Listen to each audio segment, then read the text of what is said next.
Did something go wrong horribly? You don't have to give me details, but did something just go wrong? No. No. She just doesn't know when to shut up.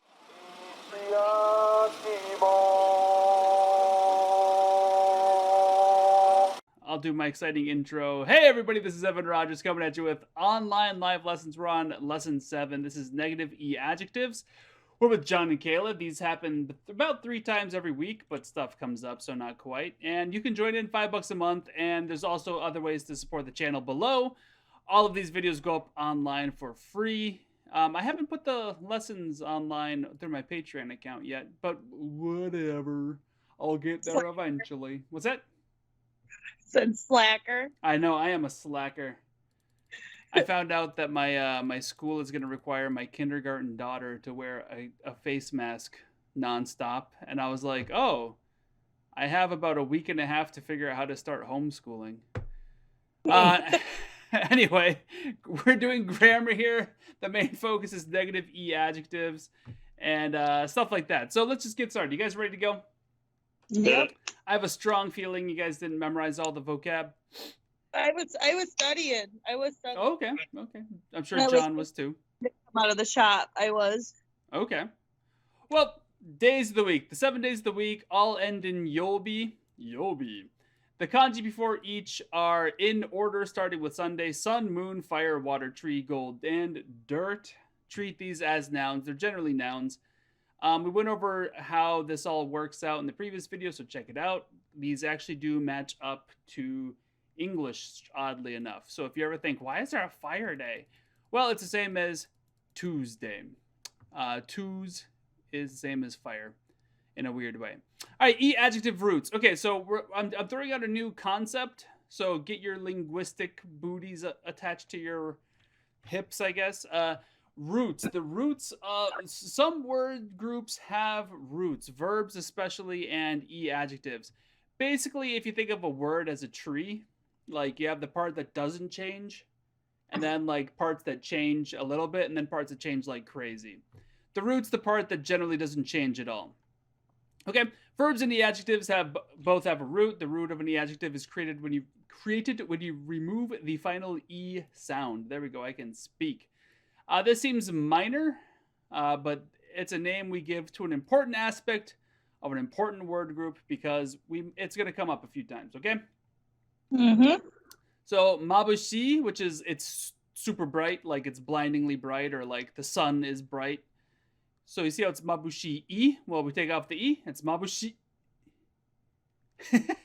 And that's the root. Omoshiroi, omoshiro.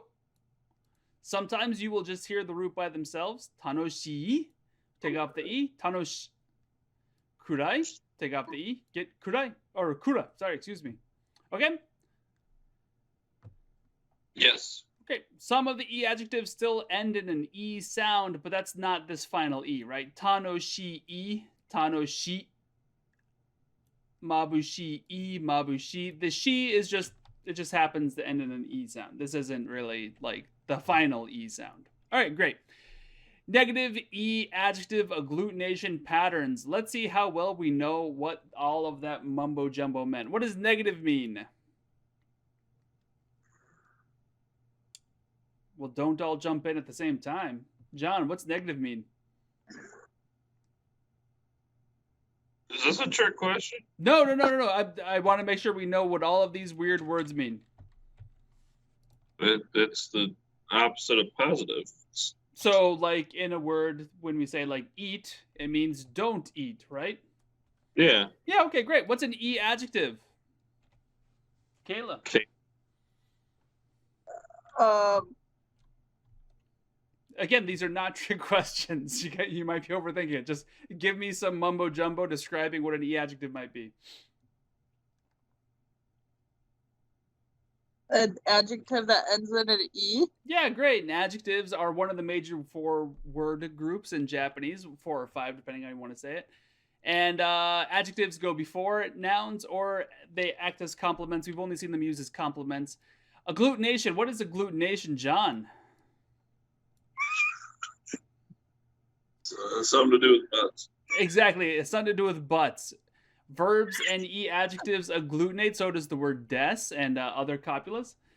But what does a verb or or an e adjective that agglutinates? What does that do? Where do we change the word? Let's put it that way. It's a way to change the word. And where do we change the words? Oh, like the end. Yeah, exactly. The end, the rear end, the booty, the glute. So yeah, exactly. So Japanese is an agglutinative language, and so these are negative e adjective agglutination patterns. Okay. For some What's up? reason, it just finally clicked to me what that actually is supposed to mean in Japanese. What do you mean? It's the language where you add things to the end. Yeah.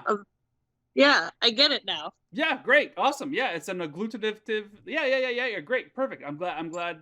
See, what did he just say? I couldn't hear him. It was garbled. You just described it that way the first time we talked. Well, sometimes you got to hear it more than once for it to click. And now the student has become the teacher. Exactly. In lesson 6, we looked at agglutination patterns for e adjectives. We focused on past complete tense, and we compared them to verbs. I want verbs to be capitalized here because if it's an important language word, I want them capitalized just for me. Here, we'll do the same thing, but focus on their negative forms, okay? The first thing to point out is that the negative of an e adjective is technically 2, sometimes even 3 words. Isn't that exciting? John's excited. He's like, "Ruh, ruh, ruh, ruh." To form the first word, we add ku. Notice how I added ku there for John and other people who don't know their hiragana yet. To the root of the e adjective. So remember how we had the root word? We were talking about roots where we take off the e. Well, we're going to add a ku to the root. Or you could also just say switch the e to a ku. Here are some examples. So the e adjective takai. Does anyone remember what takai means? It's not like George expensive or Takai. tall. Hey, it's expensive or tall. His name is actually George Takei, and I will not mention any more about that man. Taka? No, but that's how I remembered. I was getting to tall. It is expensive and tall, though, right? It's both of them, yeah. But yeah. For something to be like a human to be tall, it's sega takai, like like their back is tall for whatever reason. That's what they say. But like a building being tall would definitely be a takai biru. Okay, and then the root would be taka because there's no e at the end there. So replace that e with a ku or add the ku to the root. We get takaku. Okay, this is the first part of making things negative. Okay, takaku. And that's not tall. Right now, this is just the ku form of the e adjective takai. Okay, so right now we are forming merely the first word of the 2 to 3 word pattern. Okay. So it still means tall, is what you're saying. Yeah, technically this is an adverb, but I don't want to get into it right now. This would actually be like to do something in a tall fashion, but let's not worry about that right now. Okay. Tsumaranai. Oh, sorry. What does it mean? Anybody? Evan is very tsumaranai. No, not bald. Come on. Short. Tsumaranai means boring. Tsumaranai means boring. Chop off that e, we get the root tsumarana. And if you add the ku, you get tsumaranaku. So, for example, if Evan teaches in a boring way, it'd be tsumaranaku oshieru. He boringly teaches. All right, hiroi. Does anyone remember what hiroi means? Hiroi. All right, great. Spacious or wide. I think this is a new one. I knew it was from this lesson. I was like trying to think. I was looking at the kanji and then John. Yeah. This is the kanji for Hiroshima. Hiro. So hiro right here. Hiro. I need a hero. Do. And he's gotta be wide and he's gotta be spacious. All right, hiroku. Hiroku would be, I don't know, spaciously. So if a room became spacious, it would be hiroku natta. Or if, what is that? The joke is in all those remodeling things where they break down walls. I'm looking for a more spacious concept. That'd be hiroku suru, hiroku shimasu, something like that. All right, oishii. Do we remember this one? Delicious. Delicious. Oishi would be the root, and oishiku. If you wanted to make delicious food, it'd be oishiku skuru or something like that to make it deliciously. But anyway, These are the ku forms, okay? Do we see how that works? Yes. Just to recap, we can either switch the E to a ku, or we chop off the E and then add a ku. Technically, chop off the E and add the ku is a better way of thinking, but it's easier to think drop E or flip it with a ku. All right, great. These ku forms of the E adjectives are technically adverbs, but let's not worry about that right now. I already mentioned that. The second word of the negative pattern is either nai or arimasen. Okay, remember how we had janai? Mm-hmm. And we've also seen arimasen, the negative of arimas. Mm-hmm. And John's here saying, dude, you didn't add the hiragana. And I'm like, you're right, I didn't. What's it? I just see squiggles. Exactly. We're going to unsquiggle those for you. There you go. They have been desquiggled. So the second word of the negative pattern is either nai or arimasen. Okay? Okay. If we use arimasen, it is distal and polite. Remember, I think it's Kayla's turn, or is it John's turn? What does distal polite mean? I think it's Kayla. I know. It means polite. It's like a form of respect. So when might we use it? To talk to someone we don't know that well, to show that we respect. Fantastic. It's almost like we're creating a pre-COVID social distance. And I mean that like in the idea of a distance on the social level, not like I'm standing away. Because technically it's a physical distance. Everyone's walking over, we need a social distance. It's like that. No, we need a physical distance. Like I'm not showing you deference because there's a disease. That makes no sense. If we use nai, then it is not yet distal polite, or not distal polite yet. Okay, so arimasen is just boom, we're distal, we're polite. Okay. Mm-hmm. However, nai is still not distal. We have to add, just like I'm about to say, to make it polite, we have to say des. Okay. So, but like you can say it either way, though, right? Yeah, exactly. But it's just not very polite. Got it. If you leave it nai and you don't add des, you're not being polite. Exactly. That would be the we would call it a direct form or casual. But if we add des, it's totally fine. Nai des, distal. And if we just use arimasen, we're good. So here's some examples. Table 1 using nai. Okay, so oish is the root. We add ku, so oishiku. Mark it with a nai. And this does mean not delicious, just right there, boom, not delicious. And then the distal marker des is saying, I respect you, or I don't know you that well. Oishikunai desu, okay? And it's just going to roll off your tongue. Oishikunai desu. John, go ahead and repeat that for me. Oishikunai desu. Oishikunai desu. Kayla, your turn too. Oishikunai desu. Oishikunai desu. So even though we're saying something a little bit on the root side, it's not good, it's not tasty. At the very least, we're being socially respectable. Mm. All right. Akarui. There's no E here, but akarui would mean it's bright, but not like a blinding brightness. The ku form, akaruku, add nai to make it negative, akarukunai. And then to make it polite, akarukunai desu. Kayla, akarukunai desu. Akarukunai desu. Great. John, your turn. Akarukunai desu. Akarukunai desu. It kind of had a little bit of a slurring there, but we won't worry about it. Semai would be it is narrow or it is a tight fit. Semaku, semakunai desu. Semakunai desu. Samakunai desu. Great. Samakunai desu. Great, perfect. Yeah. Kunai desu, kunai desu, kunai desu, kunai desu. Oish, akaru. It was narrow. No, and the next one's short. Oh, okay. Oh, yeah. Yes, mijika is short, and notice it's kunai desu, kunai desu, kunai desu. Mijikakunai desu. Mijikai, mijikaku, mijikakunai desu. Mijikakunai desu. Mijikakunai desu. Mijikakunai desu. Great. All of these are negative polite. Okay? Yes. Great. So, and then let's just use arimasen.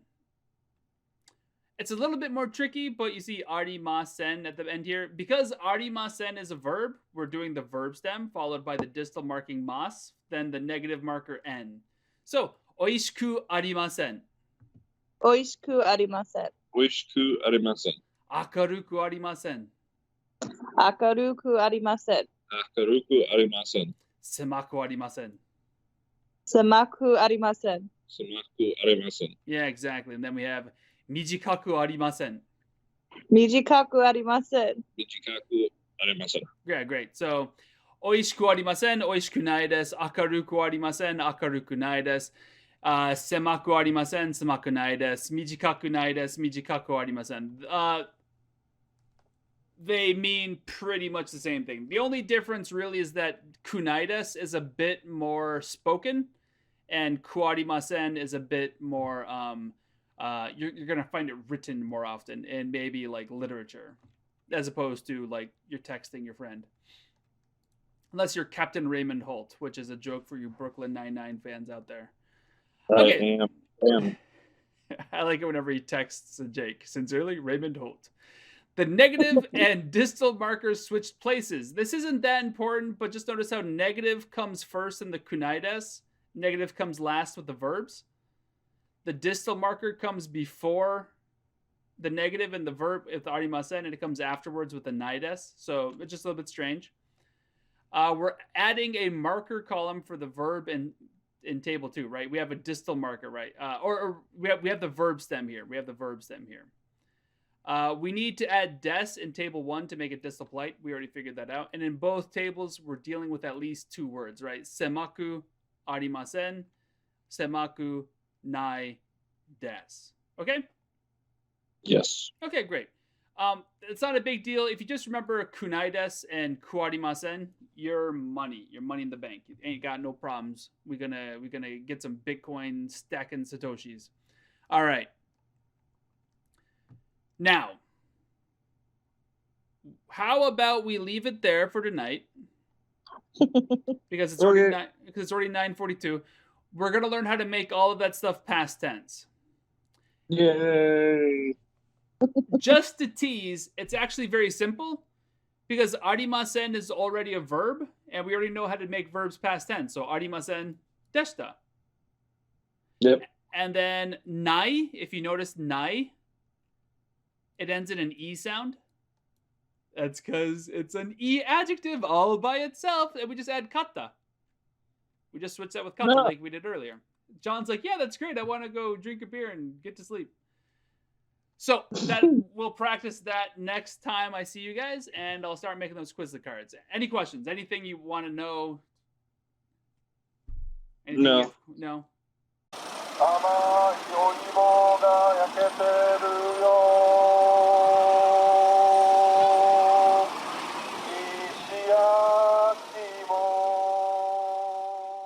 If you enjoyed this video, I'd love it if you like, subscribe, and share this video to everybody you know and yell at them repeatedly until they subscribe as well. If you'd like to support me even more, head on over to patreon.com, where for just $1 a month, 3 cents a day, that's it, it's darn near free, you can help me financially keep these videos coming.